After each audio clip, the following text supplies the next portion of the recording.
Hello guys. तो आज हम लोग पढ़ने जा रहे हैं इलेक्ट्रिक पोटेंशियल एंड कैपेसिटेंस का पार्ट 2 लेक्चर।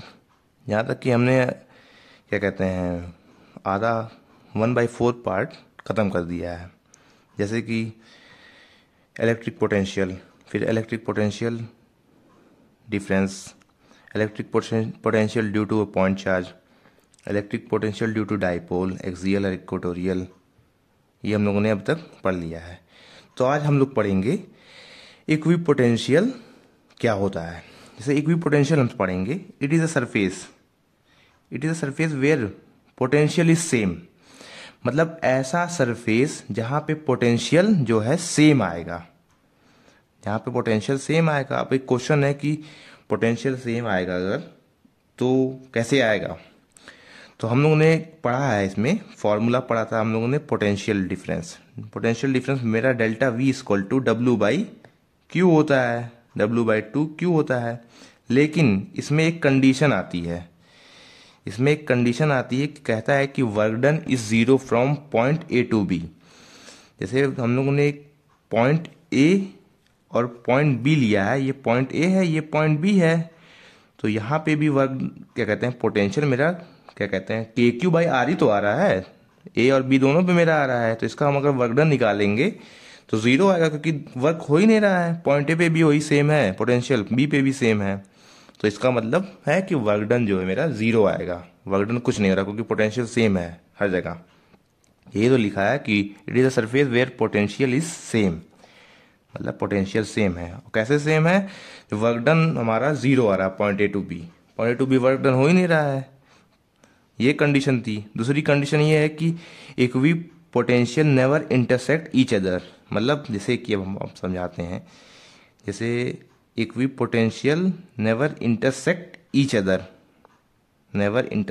अदर, हमने एक वो लिया है, एक पॉइंट पे हम लेंगे। जैसे इस पॉइंट पे मेरा 15 है पोटेंशियल, इस पे भी, इधर भी 15 है, इधर भी 15 है मेरा, और एक इधर लेंगे, एक पोटेंशियल इधर मेरा 5 आ रहा है, एक इधर 5 आ रहा है। दोनों को हम इंटरसेक्ट कराएं, मान लीजिए ये वाले को हम अगर इंटरसेक्ट कराएं इधर हम ये इंटरसेक्ट कराए हैं, तो ये पॉइंट जो मेरा आ रहा है, ये पॉइंट मेरा आ रहा है, ये पॉइंट मेरा यहाँ पे, तो वैल्यू दोनों इंटरसेक्ट कर जा रही है, तो सही से नहीं आएगी। तो इसका मतलब वही कह रहा है ना कि equipotential never intersect each other, ये equipotential never intersect each other.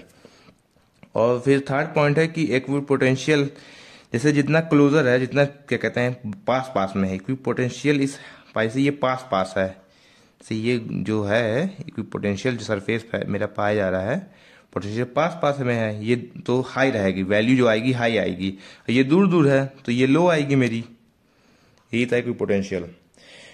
फिर सेकंड टॉपिक है relation between electric field and potential. मतलब रिलेशन पूछा है इलेक्ट्रिक फील्ड एंड पोटेंशियल।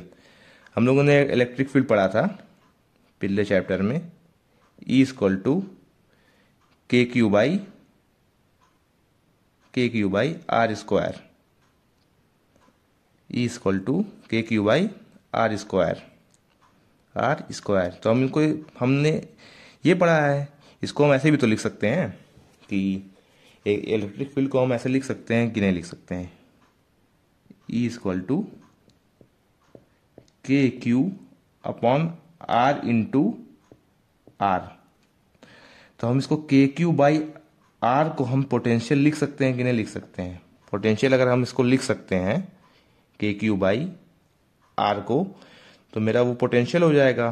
तो हम सीधा लिख सकते हैं इलेक्ट्रिक फील्ड को हम सीधा लिख सकते हैं electric field equal to V/R लिख दिए। तो मेरा रिलेशन आ गया कि नहीं आ गया। तो फिर इसको हम इलेक्ट्रिक पोटेंशियल के फॉर्म में अगर लिखेंगे तो V इक्वल टू मेरा आएगा ER,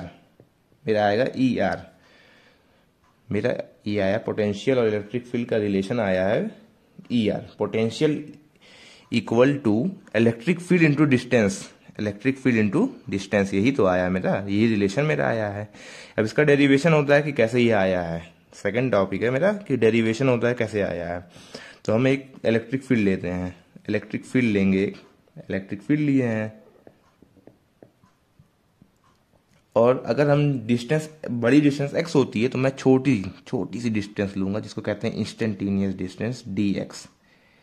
ये मेरा dx है, ये मेरा dx आया है, dx लिए हैं, बन नहीं रहा है। ये मेरा dx डिस्टेंस है, देखिए यहाँ पे दिया है, ये dx डिस्टेंस है पॉइंट A टू B। और चार्ज जो है निगेटिव की तरफ फ्लो हो रहा है, अपोजिट हो रहा है, इलेक्ट्रिक फील्ड के अपोजिट फ्लो हो रहा है मेरा चार्ज। तो हम वर्क डन, हमने वर्क डन भी पढ़ा है ना, W equal to F into displacement, मतलब वर्क डन जो होता है फोर्स इंटू डिस्प्लेसमेंट होता है, फोर्स इंटू डिस्प्लेसमेंट होता है। तो हम क्या कहते हैं, वर्क डन खुद लिख लेंगे। अब यहाँ पे मेरा डिस्टेंस जो है dx ले रहे हैं ना, ये देखिए dx लिए हैं, dx डिस्टेंस ले रहे हैं, तो हम वर्क डन भी dw लेंगे ना, छोटा वर्क डन ले रहे हैं, और निगेटिव तरफ लग रहा है तो minus F into D x, minus F into D x आया है। और हमने ये भी पढ़ा है एक जगह, पिछले चैप्टर में हम लोगों ने पढ़ा है कि क्या कहते हैं, फोर्स होता है, वो इलेक्ट्रिक फील्ड होती है हमारी, इलेक्ट्रिक फील्ड होती है। पिछले चैप्टर में हम लोगों ने पढ़ा है इलेक्ट्रिक फील्ड को force per unit, electric field होता है फोर्स पर यूनिट चार्ज, फोर्स पर यूनिट चार्ज हम लोगों ने इलेक्ट्रिक फील्ड को पढ़ा है पिछले चैप्टर में। इलेक्ट्रिक फील्ड को हम लोगों ने पढ़ा है, फोर्स पर यूनिट चार्ज पढ़ा है। तो यहां से हम फोर्स की वैल्यू निकाल देंगे, F equal to Q E, F equal to Q E, ये हम निकाल देंगे। तो अब इसी जगह इक्वेशन में हम यहाँ पे पुट कर देते हैं, देखिए F equal to Q E, और dx सेम रहेगा। ये मेरी पहली इक्वेशन निकल कर आई। फिर हमने ये भी तो स्टार्टिंग में पढ़ा है पोटेंशियल में, कि पोटेंशियल होता है मेरा V equal to work done per unit charge. तो हम यहां से वर्क डन निकाल लेंगे, W equal to potential into charge, work done equal to potential into charge. तो यही हम यहाँ पे वैल्यू पुट कर देते हैं। देखिए अब पोटेंशियल मेरा छोटा पोटेंशियल ले रहे हैं ना, जैसे dx डिस्टेंस ली है तो मेरा क्या कहते हैं